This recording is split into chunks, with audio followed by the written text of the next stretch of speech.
Hello guys, we were discussing the speed control of DC motors. अच्छा जी, the speed rheostat speed control यानी potentiometer से आप motor की स्पीड को कंट्रोल कैसे करेंगे। ऑब्वियसली वोल्टेज, पोटेंशियोमीटर से क्या चीज़ कंट्रोल करेंगे आप? वोल्टेज। वोल्टेज को आप वेरी कर सकते हैं ना, उस वोल्टेज से बेसिकली क्या होंगे, आपके आरपीएम वेरी हो जाएंगी। सही है, वोल्टेज आप इनपुट वेरी करेंगे मोटर के, तो मोटर के जो आउटपुट के आरपीएम हैं होंगे वो वेरी करेंगे। ठीक है, speed is controlled by varying the armature rheostat. I A R basically is equal to I R, ये वोल्टेज ड्रॉप यानी आर्मेचर के रेजिस्टेंस में से जब करंट गुजरेगा तो ड्रॉप तो होगा ना भाई उसमें से। तो I R drop subtracted from E S gives the varying voltage across the armature. यानी I R drop subtracted from E S. देखिए, आपने बैटरी को दिया, अपने मोटर को दिया सप्लाई, ई एस दिया, लेकिन आर्मेचर को सारा ई एस नहीं मिलता, कुछ ड्रॉप भी हो जाता है ना उसकी वाइंडिंग के अंदर। तो आर्मेचर को क्या मिलेगा? E S minus I are.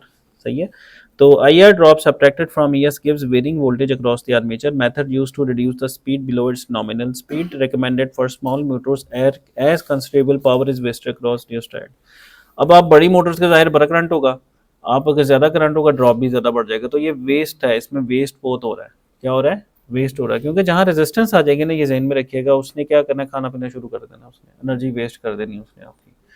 अच्छा जी, तो ये आगे नेक्स्ट चलते हैं जी। Speed regulation is poor even when the rheostat is fixed. Speed regulation भी इतनी अच्छी नहीं है।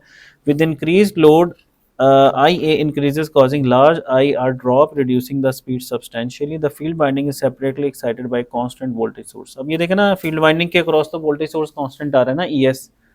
ठीक है, अब वही चीज़ बन रही है, वो जो आपने सर्किट में पढ़ा हुआ है, वोल्टेज सोर्स है, एक रेजिस्टेंस यहाँ पे है, दूसरी रेजिस्टेंस जो है यहाँ पे है, सीरीज़ में लगी हुई है। समझे, मोटर की है सीरीज़ में उसकी, मतलब ये वही, अगर अब जो सर्किट में आपने थ्योरी पढ़ी थी, अब वो आप प्रैक्टिकली देख रहे हैं यहाँ पे। ठीक है, वो कैसे यहाँ पे प्रैक्टिकली लग रही है। अच्छा, with increased load, IA increases the IR drop, reducing substantially. The field winding is separately excited by constant voltage source. The speed is controlled by varying field flux. ठीक है, दूसरा मेथड कौन सा है? Field flux. ये वो formula है, N is equal to 60 ES over Z phi, ये फार्मूला है। ठीक है, यहाँ से हमें पता चला कि N is directly proportional to ES and N is inversely proportional to phi. Phi क्या चीज़ है? बेसिकली अगर अगर इसमें परमानेंट मैग्नेट है तो फाई फिक्स होगा, अगर अगर इसमें वो है आपकी इलेक्ट्रोमैग्नेट्स हैं तो ये फाई एफ होगा, और इसको मैं देख सकता हूँ I F, because phi F is produced by I F. समझ रहे? तो दो करंट आ जाएंगे, आई एफ आ जाएगा और एक करंट है आई ए जो कि आर्मेचर करंट है। ठीक है, तो डीसी सीरीज मोटर में चूंकि ये सीरीज में होते हैं तो आई स्क्वायर हो जाता है, फिर इस वजह से DC motor is the highest torque motor. आगे हम देखेंगे, तो N is equal to 60 E S over Z phi. ये मैं यहाँ लिख भी देता हूँ, ये फार्मूला, ये मोस्ट इंपॉर्टेंट है, ये आपके मैंने क्विज में भी पूछा हुआ था। 60 E S over Z into phi, ये formula, this is the most important formula. Assuming a constant armature supply voltage E S. ठीक है, flux is controlled by series of rheostat in the field circuit. अच्छा, दूसरा option क्या है कि आप इसको फिक्स कर दें, आर्मेचर वाले को फिक्स कर दें, फाई को चेंज कर लें। ठीक है, फाई को चेंज करेंगे, फाई को कम करेंगे, स्पीड बढ़ जाएगी। सही है, तो motor speed changes in inverse proportional to the flux. This method of the speed control is frequently used for a motor to run above its rated speed. यानी इसमें मोटर को स्पीड अप करना है, रेटेड स्पीड से ऊपर अगर लेके जाना है। ठीक है, जो उसकी रेटेड स्पीड है, नेम प्लेट पे जो उसकी लिखी हुई है उससे ऊपर लेके जाना, तो ये called the base speed. Motor is initially running at constant speed, the counter EMF is slightly less than the armature supply the voltage ES due to the higher drop. Increase in the resistance RF. अगर आप resistance को RF को बढ़ाते हैं तो क्या होगा? जाहिर सी बात है, आपका exciting current I X N flux कम हो जाएगा ना, डिमिनिश हो जाएगा। तो जब बटे में चीज़ कम होती है तो एन क्या हो जाएगा? बढ़ जाएगा। तो इट इमीडिएटली रिड्यूसेस दी जो काउंटर ईएमएफ है E naught, causing the armature current I to increase. Despite the weaker field the motor develops a greater torque than before. It will accelerate until E naught is again almost equal to E S, यानी E not E S के तकरीबन बराबर हो जाएगा। What happens if I x is accidentally switched off. अगर आप आई x बंद कर दें गलती से तो क्या होगा? कुछ भी नहीं होगा, उसमें कुछ ना कुछ रेजिजुअल जो है कुछ ना कुछ होगा। Residual flux remains, the rotor will rotate to dangerously high speeds to induce the required C M F E M F. Safety devices are introduce to prevent run away condition. इसको हम कहते हैं run away. Run away means हाथ से निकल गया आपके। ठीक है, रन अवे मीन्स कि इतना ज़्यादा स्पीड अप हो गया कि अब वो आपके हाथ से निकल गया, वो डैमेज की तरफ चला गया वो। सही है। A sudden application of a large mechanical load on the motor at no load results in, ठीक है। अच्छा, अब शंट मोटर पे हम आते हैं। Shunt motor under load. Shunt motor में जो है वो आपको मैंने बताया था कि शंट मोटर्स की जो स्पीड प्रोफाइल होता है ना वो बड़ा अच्छा होता है, लेकिन इनका टॉर्क कम होता है। सही है, इनका स्पीड प्रोफाइल अच्छा होता है लेकिन टॉर्क कम होता है। ठीक है, तो sudden application of large mechanical load on the motor and no load results in small armature current does not produce enough torque to carry the load, the motor slows down, the counter EMF diminishes, the armature current increases. तो इसमें आप देखें torque और speed की, ये आप देखते हैं कि इस तरह की लाइन आपको मिल रही है, ये वाली। ठीक है, टॉर्क और स्पीड। अच्छा जी, और दूसरे नंबर पे आप जो हैं इसकी करंट और टॉर्क की जो है वो आपके पास ये लीनियर जो है वो लाइन इसमें आ रही है। इसके अभी हम न्यूमेरिकल्स भी देखते हैं तो ये ज़्यादा क्लियर हो जाएगा। They have armature current develops a larger torque when the torque developed by the motor is exactly equal to the torque imposed by the load, only then the speed remains constant। यानी जब motor का अपना develop torque और load torque जो motor पे डाला है, जब ये दोनों बराबर होंगे तब मोटर की स्पीड क्या होगी, कांस्टेंट हो जाएगी। तो speed of a shunt motor stage relatively constant, ये इंपॉर्टेंट बात है।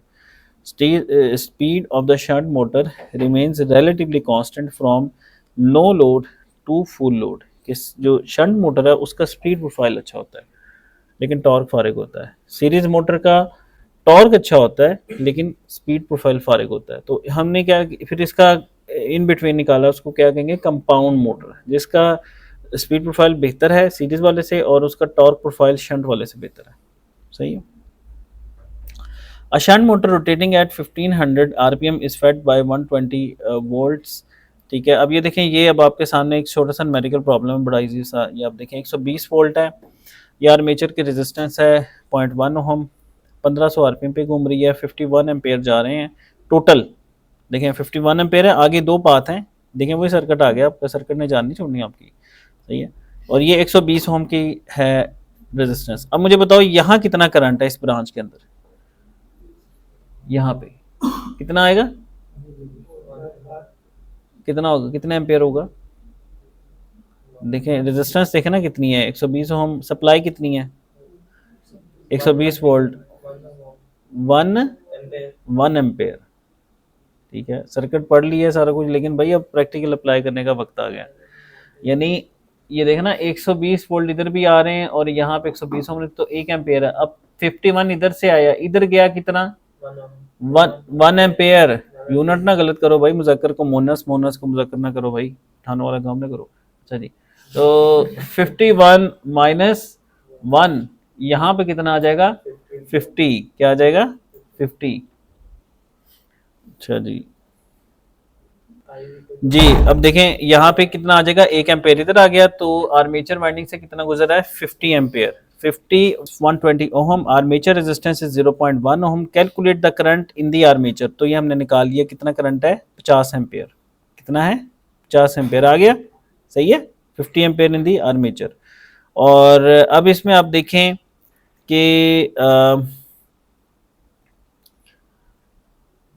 अब 50 एम्पेयर और 50 एम्पेयर आपके 50 एम्पेयर इसमें से फ्लो कर रहे हैं और 0.1 ओम की रेजिस्टेंस है, तो ड्रॉप कितना होगा 0.1 ज़रब 0.1 ज़रब 50 एम्पेयर कितना होगा, 5 वोल्ट का ड्रॉप होगा। यानी जो मोटर की ई नॉट होगी वहां पे 120 पूरा नहीं जाएगा, जाहिर सी बात है, उसमें से आई आर सब्ट्रैक्ट करो। आई आर कितना है 5 वोल्ट, तो कितना मोटर को जा रहा होगा 115 वोल्ट। यानी मोटर का जो ई नॉट होगा वो कितना होगा 115 वोल्ट। तो अगर आपसे मैं पूछूं कि भाई टॉर्क बताओ इसमें जो है मोटर का develop torque, P is equal to क्या होगा, P is equal to E naught I. E naught कितना है 115 ज़रब आई कितना है 50। सही है, तो करें जरा कैलकुलेट कितना आता है, 115 को ज़रब दें 50 के साथ, ये टर्म जरा नोट कर लें कितनी आती है, 5750 वाट आ रहा है। ठीक है, अच्छा आप देखते हैं यहाँ पे हम कैसे निकालते हैं।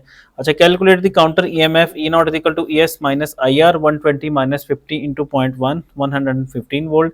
Calculate the total mechanical power developed by the motor. ठीक है, तो इसमें पावर सप्लाइड क्या है 120 into 51, P is equal to V I, V कितना 120 ज़रब आई कितना है 51, कितनी पावर है 6120 वाट। पावर अब्जॉर्ब्ड, पावर अब्जॉर्ब कितनी हो रही है जी 120 ज़रब 50 जो आर्मेचर में जा रही है वो कितनी जा रही है, 50 ज़रब 120 जा रही है। ठीक है, ये पावर अब्जॉर्ब हो रही है। अब इस अब्जॉर्ब में कुछ लॉस भी हो रहा है, उसको इससे माइनस करो, वो निकालो। तो पावर डिसिपेटेड इन आर्मेचर आई स्क्र आर कितना होगा 250 वाट। तो 6000 माइनस 250 कितना आ गया 5750 वाट। अभी आपने डायरेक्ट भी निकाला था, वो कैसे निकाला था, ई नॉट आई कर दो, वो डायरेक्ट निकल आएगा। उस तरह निकाल लो, या सिस्टमेटिकली शुरू उस तरह इस तरफ से चलना है, पूरा प्रॉपर लेके चलना है तो भी वही आंसर है, डायरेक्ट निकालना है तो भी वही आंसर है। तो पावर जो है इसको 5750 वाट की ये बेसिकली डेवलप कर रही है मोटर। इसको हॉर्स पावर में कन्वर्ट करना तो 746 से डिवाइड कर दो। ये तो पता है ना आपको, 746 जो है वो यानी एक हॉर्स पावर में 746 वाट होते हैं। ठीक है, 746 watt horse power is a bigger unit. तो अगर आप 5750 को 746 से डिवाइड कर देंगे तो वो हॉर्स पावर निकल आएंगे, यानी ये 7.7 हॉर्स पावर की मोटर है। ठीक है, तो जो कि जो है बेसिकली हमने कैलकुलेट कर लिया। अच्छा आगे चलते हैं, सीरीज मोटर। तो सीरीज मोटर में क्या होता है जी, सीरीज मोटर में आपकी सीरीज में लग जाएगी आपकी फील्ड वाइंडिंग, और आपकी जो आर्मेचर वाइंडिंग है वो क्या आ जाएगी, सीरीज में आ जाएगी। Series motor is identical in construction to a shunt motor except for the field windings, the field is connected in series with the armature. तो इसका मतलब है जो करंट आर्मेचर वाइंडिंग में होगा वही करंट फील्ड वाइंडिंग में होगा। सही है। अब यानी आई ए और आई एफ दोनों बराबर हो जाएंगे, तो आई का क्या बन जाएगा, स्क्वायर। क्या बन जाएगा, स्क्वायर। अभी हम देखते हैं, the field is connected in series with the armature and must carry the full armature current. ये जनाब ये आपका इस तरह का इसका ये सर्किट है, ये प्रैक्टिकल फिजिकली, और नीचे इसकी ये सिंबॉलिक है फील्ड वाइंडिंग, और ये ई नॉट आर्मेचर है। The performance is completely different in a series motor. The flux per pole depends upon the armature current and the load. The flux is proportional to the current. At full load, the flux per pole is the same as the shunt motor. At start, the armature current is higher than normal. The flux per pole is greater. The starting torque is considerably greater than a shunt motor. Under light load conditions में क्या होगा, the armature current and flux per pole are small. The weak field causes the speed to rise. इसको over speed कहते हैं। Never operated under no load. इसको no load पे आपको नहीं चलाना चाहिए, क्योंकि इसमें जो नो लोड कंडीशन में स्पीड जो है ना वो ज़रा बढ़ जाती है। तो ये इसके हम देख लेंगे स्पीड जो है आपकी स्पीड और टॉर्क का प्रोफाइल। ठीक है, जैसे आप इस पे जो है वो इसकी इस पे टॉर्क बढ़ाते हैं, इसकी स्पीड आपको नज़र आ रहा है कि इसकी डिक्रीज कर जाती है, और टॉर्क और ये करंट का प्रोफाइल है ये आपका।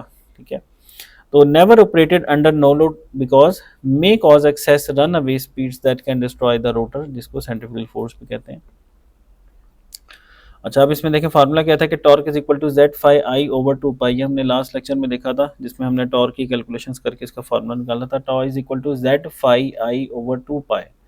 अब फाई इसमें क्या है, फील्ड से रिलेटेड है, आई क्या चीज़ है, आर्मेचर करंट से रिलेटेड है। तो phi is proportional to I F, तो हम ये भी लिख सकते हैं यहाँ पे आई एफ इंटू आई ए। सही है, वो क्या हो जाएगा, जेड ओवर 2 पाई कॉन्स्टेंट आ जाएगा। ठीक है, फाई इज इक्वल टू के आई, वो के भी इसमें शामिल कर दो तो पूरा एक कांस्टेंट बन गया। Torque is equal to constant ज़रब आई एफ ज़रब आई ए, ये चीज़ बन जाएगी। तो for series motor phi is equal to, ये देखो K x I, T is equal to Z K x I square over 2 pi. तो T is equal to K x I square, तो tau is proportional to I square. इस तरह कर लें या इस तरह कर लें, आई ए आई एफ के फॉर्म में कर लें। ठीक है, तो ये आपकी हाईएस्ट टॉर्क मोटर बन जाती है। इसको क्या कहते हैं, हाईएस्ट टॉर्क मोटर। इसका टॉर्क जो है ना बहुत हाई होता है, स्टार्टिंग टॉर्क। हाँ, जैसे इस पर लोड पड़ता है तो फिर इसकी जो स्पीड है वो बैठ जाती है। अच्छा, सीरीज मोटर में is equal to E S is equal to E naught plus I into R plus R S. E S is equal to E naught put कर दें यहाँ पे Z N 5 over 60 plus I into R plus R S. N is equal to 60 into E S minus, अब देखो N यहाँ से निकाल लो। N N में क्या होगा कि ये वाली जो चीज़ है ये वाली पहले ये इधर जाके सब्ट्रैक्ट होगी, ई S minus I are plus R S. एक मिनट मैं आपको बोर्ड पे भी ज़रा कर देता हूँ। तो ये देखें सारा हमने देखा, E S is equal to E naught plus I into R plus R S. ठीक है, E S is equal to E naught की वैल्यू यहाँ पुट कर दें plus I into R plus R S. इसको उधर ले जाएँ, सब्ट्रैक्ट हो जाएगा, और फिर एन की फॉर्म में इसको लिखने आ जाएगा। फाई की जगह के एक्स आई पुट कर दें। ठीक है, और उसके बाद इसको सेपरेट करके आप इसमें ये सारा कांस्टेंट आपको बन जाएगा, Z K x 60 E S, तो ये के 3 बन गया, और इधर 60 into R plus R S. ठीक है, ओवर जेड एक्स, ये सारा कांस्टेंट है, तो ये के 4 बन गया। अब आई की वैल्यू जो पहले हमने निकाली थी टॉर्क से, ये देखें जो ये वाला फार्मूला था, ये ये वाला formula, T is equal to K into K x I square, या I is equal to T over K into K x का अंडर रूट या पावर की 0.5 की पावर, तो यहाँ आप पुट कर दें और अल्टीमेटली K3 और ये एक अलहदा आपके पास कांस्टेंट बन गया, क्या बन गया K5, तो n is equal to K5 बटा टी अंडर रूट, ये अंडर रूट है, माइनस K4, सही है। Speed can be controlled by the current in the field winding, ठीक है, और increasing the speed by placing a low resistance in parallel reduce the field winding current, decrease the speed by adding a series resistance, increase the speed by the IR drop.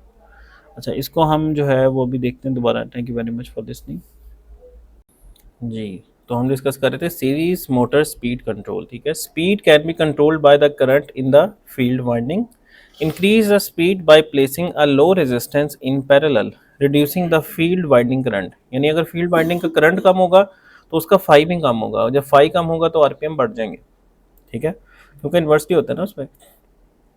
Decrease the speed by adding a series resistance, increasing the IR drop, ये है speed बढ़ाने के लिए। और अगर speed decrease करनी है तो आप क्या करो, जो सीरीज में रेजिस्टेंस है वो ऐड कर दें। जब वो ऐड करेंगे तो आर्मेचर को कम वोल्टेज मिलेंगे ना ड्रॉप की वजह से, तो उससे आपकी स्पीड जो है वो कम हो जाएगी।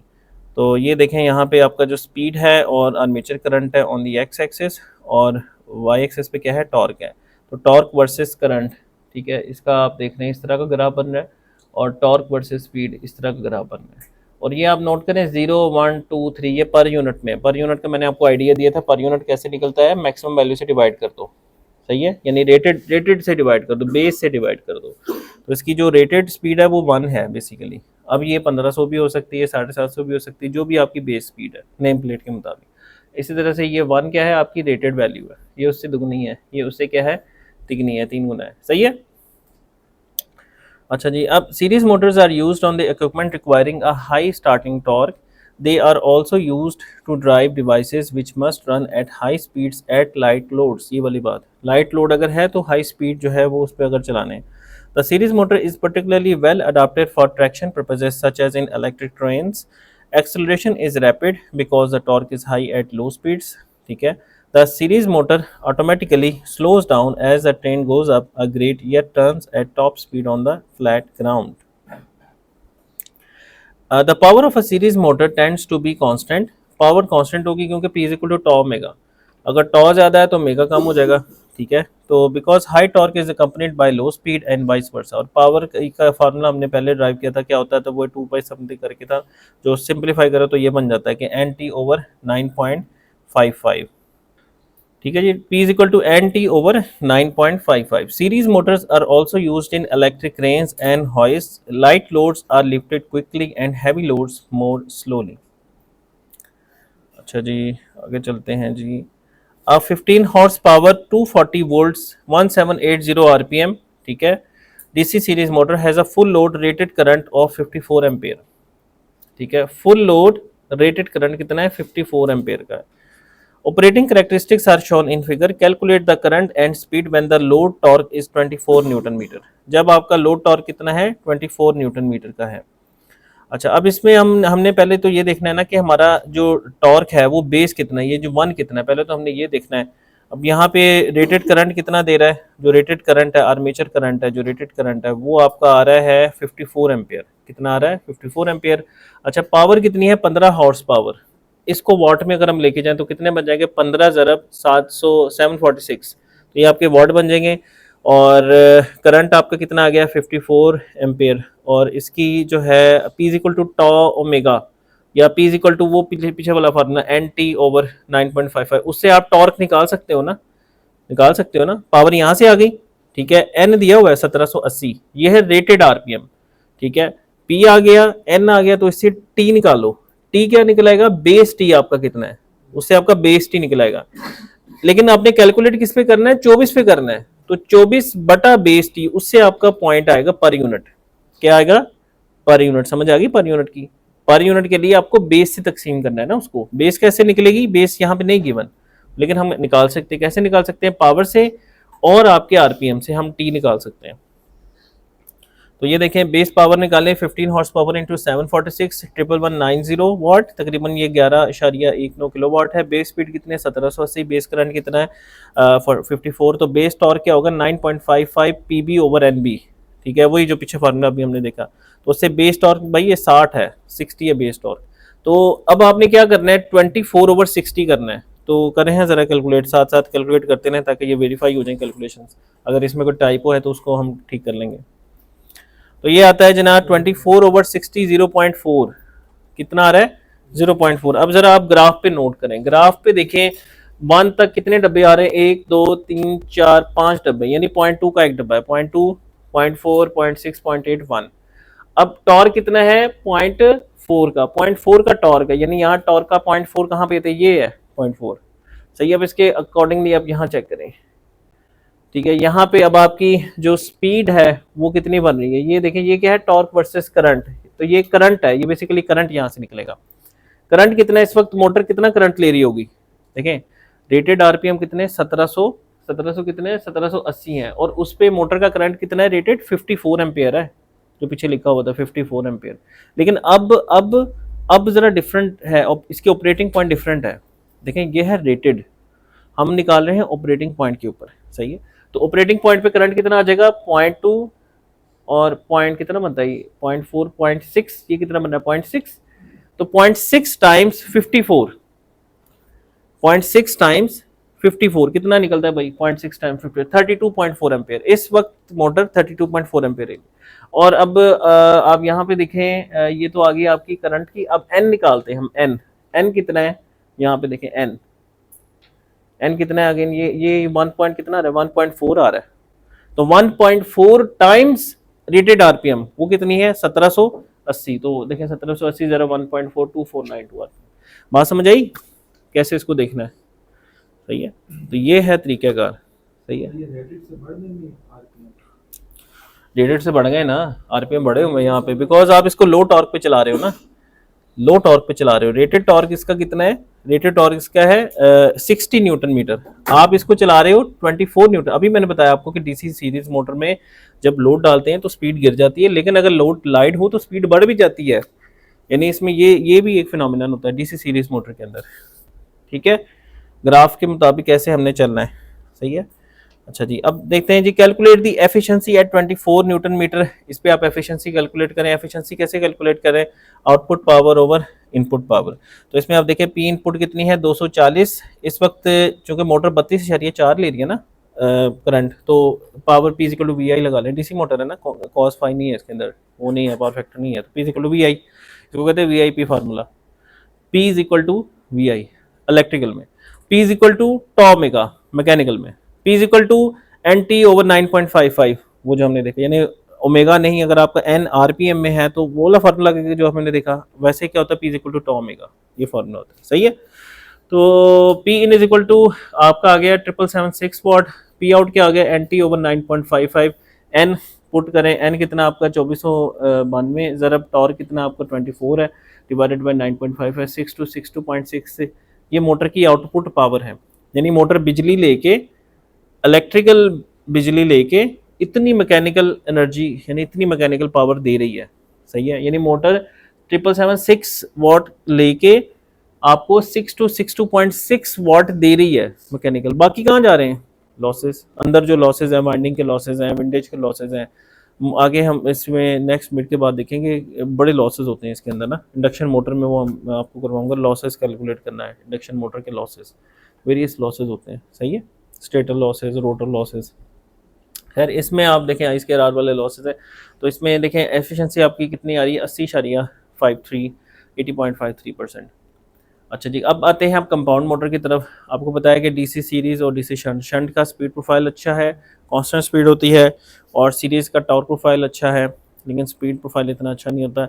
तो हमने इनके इन बिटवीन कौन सी बना ली, अब कंपाउंड मोटर बना ली, जिसके अंदर शंट की प्रॉपर्टीज़ भी है और सीरीज़ वाली की प्रॉपर्टीज़ भी है। तो compound Motors have both a series and shunt field windings. The shunt field is always stronger than the series field. In a cumulative compound, the MMF of the two fields. अब दो तरह की compound है, cumulative और differential.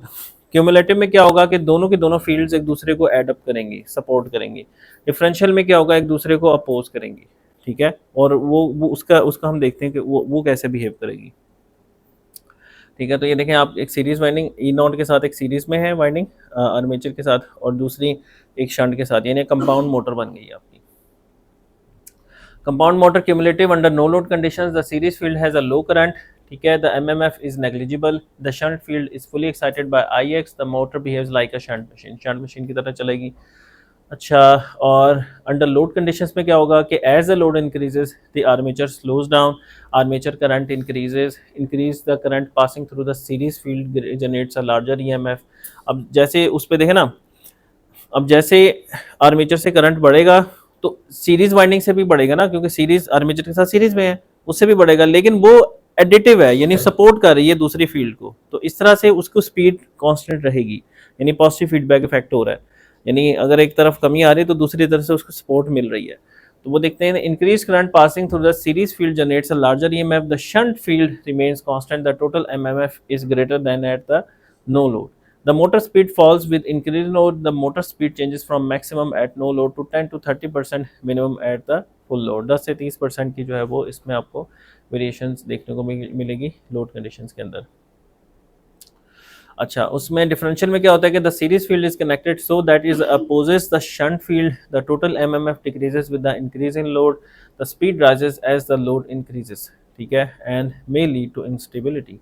It has very few applications, इसकी applications बहुत कम है। डिफरेंशियल इसमें इंस्टेबिलिटी की चांसेस बहुत ज़्यादा हैं इसके अंदर। अच्छा जी, अब ये बेसिकली आपका जो ग्राफ है जिसमें समराइज़ कर लिया कि सीरीज़ मोटर का प्रोफाइल देखें, टॉर्क एक्स एक्सिस पे है, स्पीड वाई एक्सिस पे है।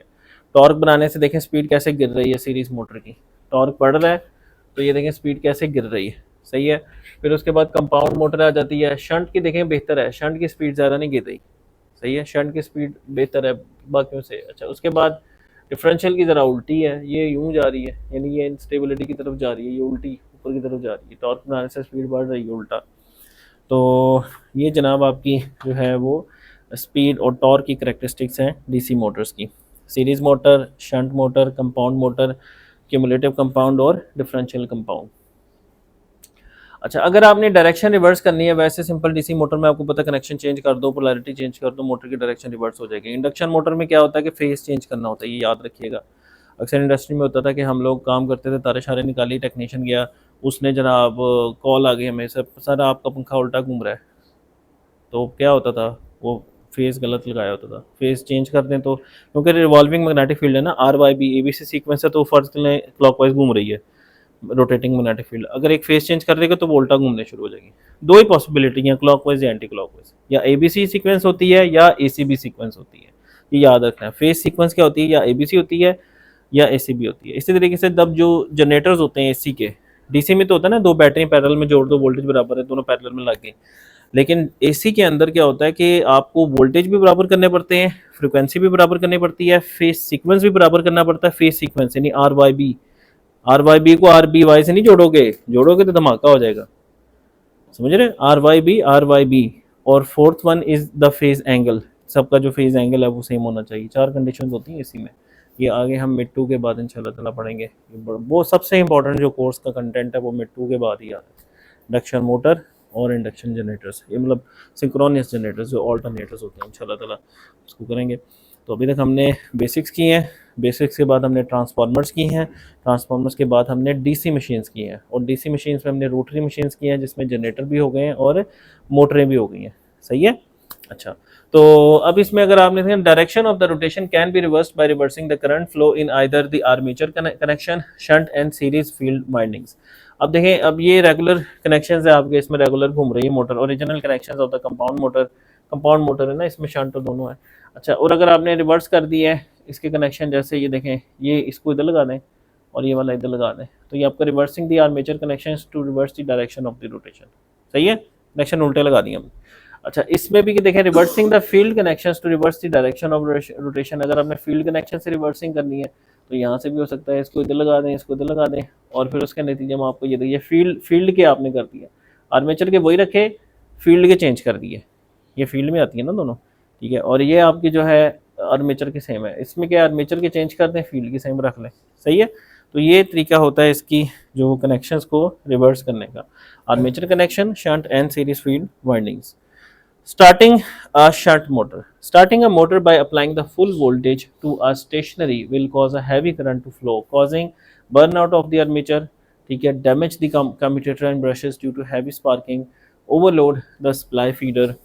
ठीक है, सप्लाई फीडर पे ओवरलोड भी आ सकता है। यानी शंट मोटर को आप स्टार्ट करते हैं तो थोड़े इश्यूज हैं, आप ऐसे डायरेक्ट ब्लंटली नहीं स्टार्ट कर सकते, आपको तरीके से इसको स्टार्ट करना पड़ेगा।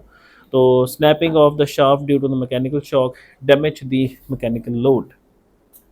तो क्या तरीका होता है जी?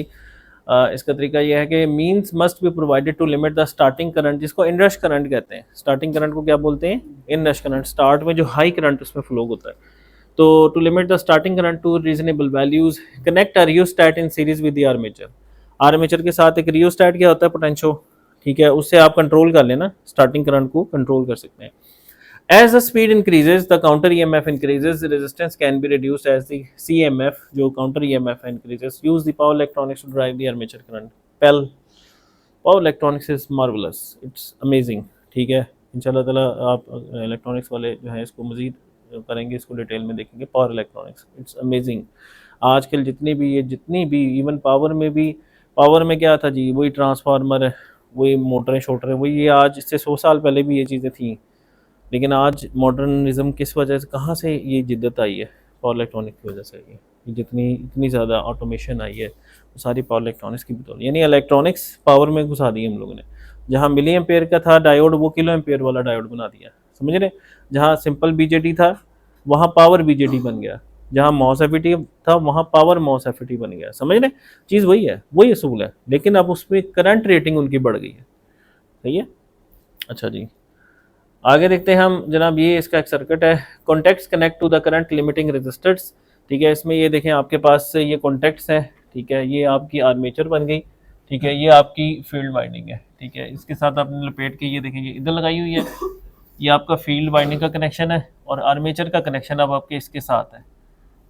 ठीक है, अब अगर इसके साथ रखेंगे, देखें यहाँ पे ओपन है तो बिल्कुल ओपन हो गया। जब इस पे रखेंगे तो सारी रेजिस्टेंस क्या आ जाएंगी? इसकी सीरीज में आ जाएंगी, यानी करंट सब वो रिड्यूस हो जाएगा करंट।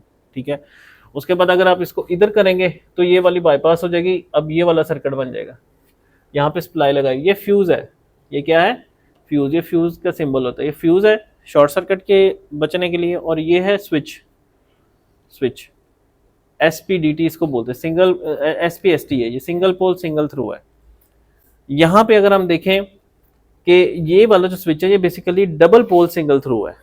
इसको हम कहें ना, ये टोटल 2 वाला है ना, तो ये डबल पोल सिंगल थ्रो इस तरह से होता है। SPD, ये मैं आपको स्विच बता देता हूँ, SPST single pole single throw. ठीक है, SPDT सिंगल पोल, ठीक है, double throw, single pole double throw, एक नॉर्मली क्लोज और एक नॉर्मली ओपन। जब आप इसको एक्टिवेट करेंगे तो ये ओपन वाला क्लोज हो जाएगा, क्लोज वाला ओपन हो जाएगा। एक होता है DPST double pole single throw, double pole, ठीक है, double pole single throw. DPST एक होता है double pole double throw, DPDT और SPDT ये ज्यादा यूज होता है, डबल पोल और डबल थ्रो। ठीक है, अब ये 2 कॉमन है इसमें, कॉमन 1 कॉमन 2, कॉमनों पे होता है बेसिकली। अगर आपको कॉमन 1 चाहिए तो ये लगा लें, अगर आपको 2 कॉमन चाहिए, 2 डिफरेंट सर्किट चाहिए तो आप ये वाला लगाते हैं। ठीक है, इसको कहते हैं DPDT।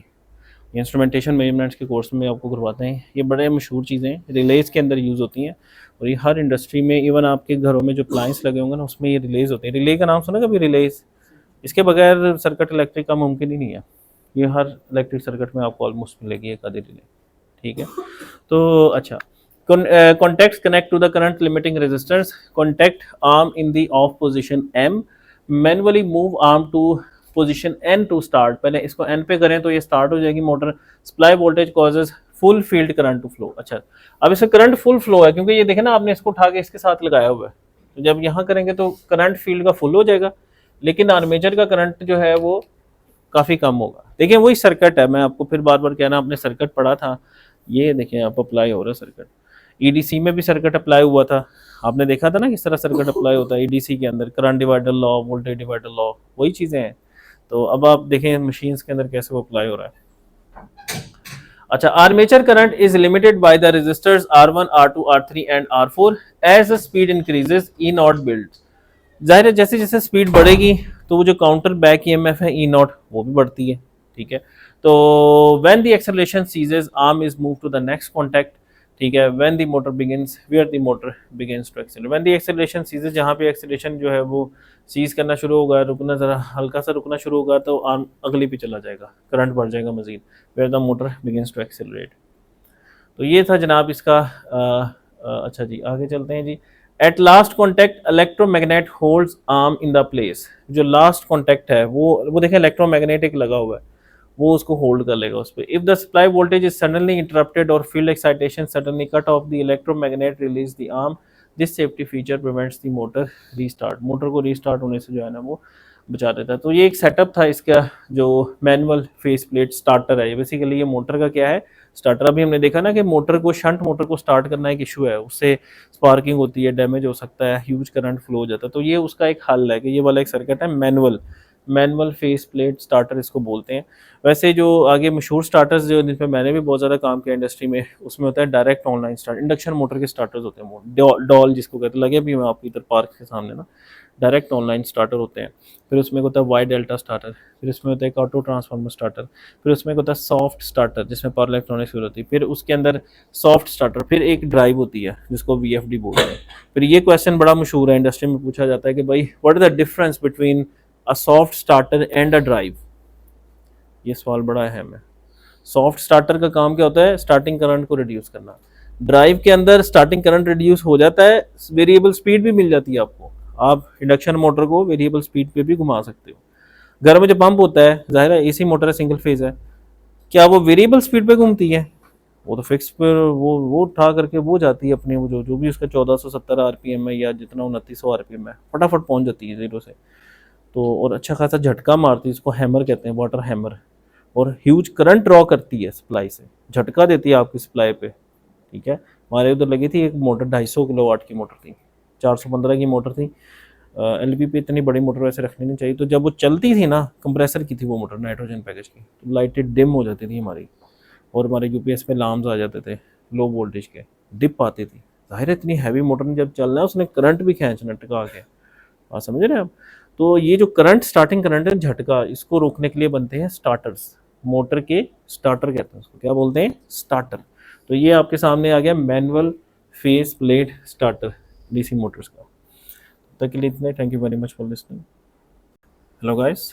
अच्छा जी, डायनामिक ब्रेकिंग। ब्रेकिंग क्या होती है, ब्रेक लगाना, ठीक है। हम ब्रेक क्या होती है कि उसकी स्पीड को रिड्यूस करना। जैसे आप गाड़ी चला रहे हो, गाड़ी को रोकने के लिए आप क्या करते हो, ब्रेक लगाते हो ना, तो ब्रेकिंग। अच्छा, the armature of a shunt motor is connected to a DPDT switch, आ गया जी, double pole double throw, DPDT switch आ गया, सही है। तो switch connects the armature to either the line और the external resistor. In normal operation armature is connected to the source, यानी नॉर्मल कंडीशन में ये एक डबल पोल, दो कॉमन है ना, दो कॉमन है, डबल पोल, ठीक है, और डबल थ्रो। तो ये नॉर्मली क्लोज है इसका, फॉर एग्जांपल ये क्लोज है, नॉर्मल क्लोज है। तो इसमें क्या है कि आपकी ये सर्किट कनेक्ट है, आपकी मोटर चल रही है, शंट मोटर है, शंट मोटर ये ना, ये बिल्कुल शंट मोटर चल रही है आपकी। अब आप क्या करते हैं, इसको दबा देते हो, रिले के थ्रू दबाते हो, मैनुअल दबाते हो, जो भी स्विच है, जैसे ही दबाते हो तो क्या होता है, कॉन्टैक्ट चेंज हो जाएंगे, ओपन वाला क्लोज हो जाएगा, क्लोज वाला ओपन हो जाएगा। तो जब ये इसके साथ कनेक्ट हो जाएगा, सप्लाई डिस्कनेक्ट हो जाएगी, और इसमें जो एनर्जी होगी, जो ई नॉट है, वो डिसिपेट किस में हो जाएगी, आर में। तो आपकी मोटर क्विकली डेसेलरेट कर देगी, क्या कर जाएगी, डेसेलरेट कर जाएगी, अपनी जो उसके अंदर एनर्जी है आर्मेचर वाली वो सारी लूज हो जाएगी और मोटर आपकी बंद हो जाएगी। ऐसे टा करके फौरन ब्रेक लग गई मोटर की, ब्रेक लग गई मोटर को, सही है। इसको क्या कहते हैं, डायनामिक ब्रेकिंग। क्या बोलते हैं इसको, डायनामिक ब्रेकिंग। लेकिन इसमें इशू ये है कि ये एक वेस्ट प्रोसेस है, रेजिस्टेंस आ गई ना, आ गई गाया। तो क्या ही अच्छा हो कि अगर हम ये एनर्जी वापस अपने सोर्स को फीड कर दें, फीडबैक कर दें, ठीक है। तो आईपीसी के अंदर ये चीज़ मैं करवाऊंगा, वीडियो लेक्चर्स में है भी है, उसमें ये ब्रिज लगता है, यहाँ पे ब्रिज लग के सोर्स को वापस जाती है, उसको रीजनरेटिव ब्रेकिंग कहते हैं, ठीक है, वो आईपीसी के अंदर इंशाल्लाह हम करेंगे, इसमें भी देखते हैं आगे आता है। Dynamic braking, dynamic opening the switch, the armature current IA drops to zero, the rotor will spill until the friction and windage losses brake the rotation, machine operates as a generator with no load. ये मतलब ये जो बीच वाला condition है, for example आप उसका अगर इसको डिस्कनेक्ट करते हैं दोनों साइडों से, तो ये अभी बिल्कुल ऐसे फ्लोटिंग कंडीशन के अंदर आ गया, यानी ये यूँ समझ लिया अब एक जनरेटर बना हुआ है जिस पे अभी कोई लोड नहीं है, सही है, मोटर एक जनरेटर बन गई जिस पे अभी कोई लोड नहीं। हाँ, जब उधर कनेक्ट होगा तो सारी की सारी एनर्जी अपनी डिसिपेट कर देगा। Closing the switch onto the resistor, the induced voltage causes a reverse current to flow in the R, creating a counter torque. The value of the R is selected for the twice the rated motor current, braking at twice the drive torque. ठीक है, तो ये जल्दी से वो हो जाएगी, यानी रुक जाएगी जल्दी, मोटर जल्दी स्लो डाउन हो जाएगी। डायनामिक ब्रेकिंग है। अच्छा, अभी देखते हैं dynamic, the braking torque is proportional to the braking resistors current I है, ठीक है। As the motor slows down E naught decreases as well as I है, consequently braking torque become smaller, the torque goes to zero as the rotor halts, जब rotor रुकता है। Costing का मतलब ये होता है कि इसको ऐसे छोड़ दे, फ्री फॉल।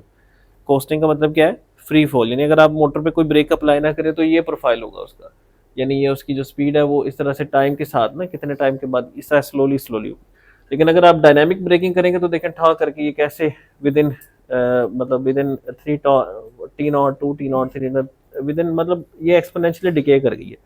और एक और चीज़ है प्लगिंग, जो कि इसके बाद हम करते हैं। प्लगिंग लगाएंगे तो उससे भी ज़्यादा ड्रास्टिकली ये स्लो डाउन, जल्दी स्लो डाउन हो जाएगी।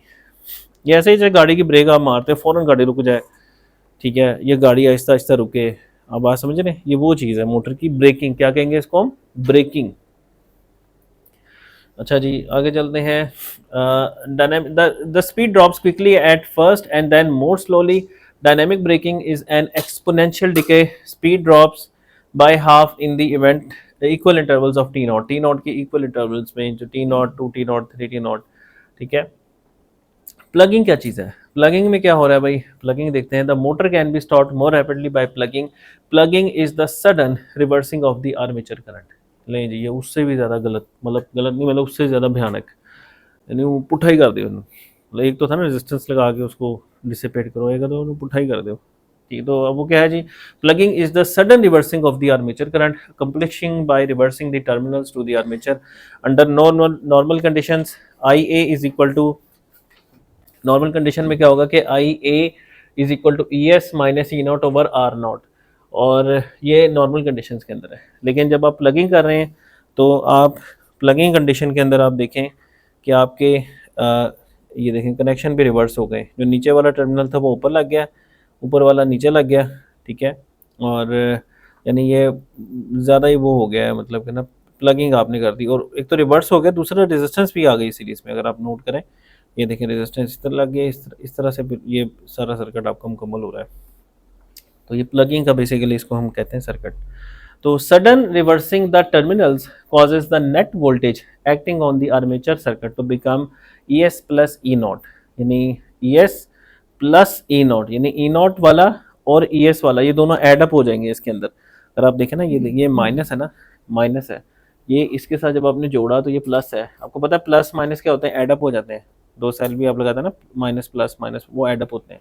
तो ये और ये एडअप हो रहे हैं, तो ई S plus E not resulting in the large reverse current 50 times. तो इसमें अब रिवर्स करंट जो है वो लार्ज रिवर्स करंट इसके अंदर अब हमारा जो है ना फ्लो होगा, क्योंकि अब देखना पहले करंट यूं जा रहा था, अब रिवर्स जा रहा है करंट, यानी अब यूं जा रहा है घूम के, पहले यूं जा रहा था ना, यूं, अब उल्टा जा रहा है, रिवर्स जा रहा है, ठीक है। I2 रिवर्स करंट है, ठीक है, resulting in a large reverse current. जाहिर सी बात है, V equal to I R, V ज़्यादा होगा तो आई भी ज़्यादा होगा, ठीक है। अब वी बढ़ गया ना आपका, ई एस प्लस ई नॉट हो गया, ठीक है। मोटर तो वही है ना, सर्किट तो वही है, आर्मेचर की रेजिस्टेंस तो वही है, लेकिन अब क्या हो गया कि सप्लाई डबल हो गई है, E S plus E not हो गई है, और करंट की डायरेक्शन क्या हो गई? उल्टी हो गई। करंट की डायरेक्शन उल्टी हुई है, सप्लाई भी डबल हो गई, मतलब ज़्यादा गलत गलत काम हो गया है, मतलब अच्छा हो गया, आप कह लें जल्दी बंद हो जाएगी मोटर, जल्दी, हाँ जल्दी काम तमाम हो जाएगा उसका, तो वही हो रहा है अभी। आप देखें कि resulting in a large reverse current, a limiting resistance in series is used to control the current to twice the full load current, यानी फुल लोड करंट का डबल रखने के, डबल से ज़्यादा नहीं करने देते भाई, साढ़े भी तो सकती है ना, आइस के लॉसेज है, हीट पैदा होती है, तो डबल से ज़्यादा नहीं, जो नॉर्मल करंट था फुल लोड करंट उसका क्या है? डबल रखने के, मतलब डबल, उससे ज़्यादा कितना है? डबल, डबल से ऊपर नहीं जाने देते। तो आपको पता है करंट को लिमिट करने के लिए क्या लगाते हैं, रेजिस्टर। तो सीरीज में रेजिस्टेंस लगा दो तो करंट आपका लिमिट हो जाएगा, वो आर लगाए हुए जो। तो braking torque is proportional to the armature current I, initially the torque is twice the full load torque and is limited by the current limiting resistor. A reverse torque is developed even when the armature comes to a stop. अच्छा जी, plugging the reverse torque at zero speed is half of the initial braking torque. जो reverse torque है वो at the zero speed के ऊपर जो reverse torque है, it is half of the initial braking torque. As soon as the motor stops in two time constants the armature current circuit must be open. आपको armature circuit को open करना पड़ेगा, नहीं तो वो कनेक्ट रहेगी ना, आपको सप्लाई को डिस्कनेक्ट करना पड़ेगा। आप देखें ना ईएस कनेक्ट है उसके साथ, उसको आपको बंद करने के बाद इसको ओपन करना है, ठीक है। As soon as the motor stops in two time constants, देखें 2T0 पे देखें वो बंद हो गई है। अगर आप इसकी कर देखें ना, ये देखें ये 2T0 पे बंद हो गई है, 2T0 पे बंद हो रही है ना। तो as soon as the motor stops in two time constants the armature circuit must be open, नहीं तो वो फिर दूसरी तरफ चली जाएगी, रिवर्स में चली जाएगी। वो नहीं, वो हम करने नहीं देना चाहते, मैकेनिकली लॉस हो सकता है, लोड का लॉस हो सकता है। आगे इसमें फिर मैकेनिकल टाइम कांस्टेंट्स आते हैं। इलेक्ट्रिकल टाइम कांस्टेंट क्या होता है, 36.8% ऑफ इट्स ओरिजिनल वैल्यू। ये मैंने टाइम कांस्टेंट आपका क्लियर किया हुआ है कि 0 से लेके आफ्टर 63%, ठीक है। अगर नीचे से शुरू करेंगे तो 63%, अगर 100% से शुरू करेंगे तो 37% होता 63 ही है, ठीक है। लेकिन वो हम देखते हैं कि रह कितना गया, 0 से शुरू करें 63, 100 से शुरू करेंगे तो 37%। तो वो देखें 36.8 यानी 37% of is original value. Mechanical time constant T0 कितना है, 50%। अच्छा, मैकेनिकल जो टाइम कांस्टेंट है वो 50% पे डिफाइन है, और जो इलेक्ट्रिकल वाला था 36 था, जो मैकेनिकल वाला है वो किस पे डिफाइन है, 50% पे डिफाइन है। तो T0 is equal to 0.693T, और T0 के ये formula J into N1 square over 131.5 P1। ये क्या चीज़ें हैं ये फार्मूले में, ये इसकी फार्मूला आप देख लें। और N1 क्या है, इनिशियल स्पीड है, J is the moment of inertia है, किलोग्राम मीटर स्क्वायर है, P1 is initial power to the braking resistors है, T0 क्या है, time for the speed to decrease by 50% of its original values, ठीक है। 50% जिसमें आपकी डिक्रीज कर जाती है, यानी 50% का मतलब जो भी इनिशियल वैल्यू थी उसका 50% डिके होने में कितना टाइम लगता है, उसको हम ये मैकेनिकल टाइम कांस्टेंट T0 कह रहे हैं बेसिकली। तो 131.5 कांस्टेंट है, ठीक है, ये एग्जैक्ट वैल्यू लिखी हुई है। 0.693 भी कांस्टेंट है, ये उसकी एग्जैक्ट वैल्यू लिखी हुई है। अच्छा, आर्मेचर रिएक्शन है, ये हम पहले बड़ी डिटेल में डिस्कस कर चुके हैं, ये थोड़ा सा उसकी रिवीजन है। इसके अंदर डीसी मोटर के अंदर भी होता है, पहले हमने डीसी जनरेटर का पढ़ा था ना, ये डीसी मोटर में भी आर्मेचर रिएक्शन होता है। ये क्या होता है कि भाई देखें, एक फील्ड वाइंडिंग है और एक आर्मेचर वाइंडिंग है, तो आपको पता है कि दोनों की वाइंडिंग्स में फिर आपस में क्रॉस पड़ता होता है। क्या पड़ता होता है, क्रॉस पड़ता होता है, दोनों एक दूसरे के साथ क्या करती हैं, लड़ती हैं, ठीक है। उसके नतीजे में क्या था, वो पोल्स के दरमियान जो न्यूट्रल था वो शिफ्ट हो गया था, आपने देखा था ना, वो न्यूट्रल रीजन आपका शिफ्ट हो जाता है। उसके नतीजे में क्या होता है, वो स्पार्किंग होती है, पिटिंग होती है, एक तरफ फील्ड ज़्यादा होती है, दूसरी तरफ कम होती है, तो वो चीज़ सही नहीं। उसका हल क्या था, कम्यूटेटिंग पोल्स वो लगा के हम उसको बैलेंस करते थे।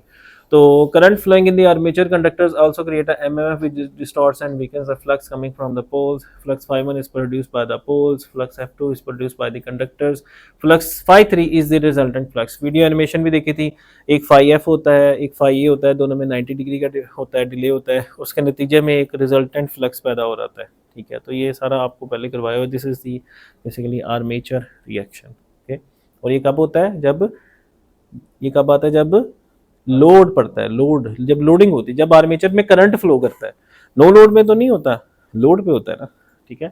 तो देखा नहीं था उसमें, जब जनरेटर चलाता है वो पाई तो देखता है कि डिम होने शुरू हो जाती है, तो ये वो है आर्मेचर रिएक्शन। तो flux density under left half of the pole increases, flux density under right half of the pole decrease. देखें ये फ्लक्स डेंसिटी डिस्टर्ब हो गई आपकी, neutral zone shifts left against the direction of rotation, flux phi3 is less than flux phi1 at no load, ठीक है। एक neutral यानी आप एक नॉर्मल पोजीशन है, दूसरा आर्मेचर रिएक्शन की वजह से आपका सारा फ्लक्स का जो है ना बेड़ा गर्क हो जाता है। तो decrease in the flux is more than 10% for the large machine results in speed to increase the load, such a condition tends to be unstable, series field of 1 or 2 turns added to increase the flux under load, such motors are said to have stabilised shunt winding. अच्छा जी, तो तक के लिए इतना ही, thank you very much.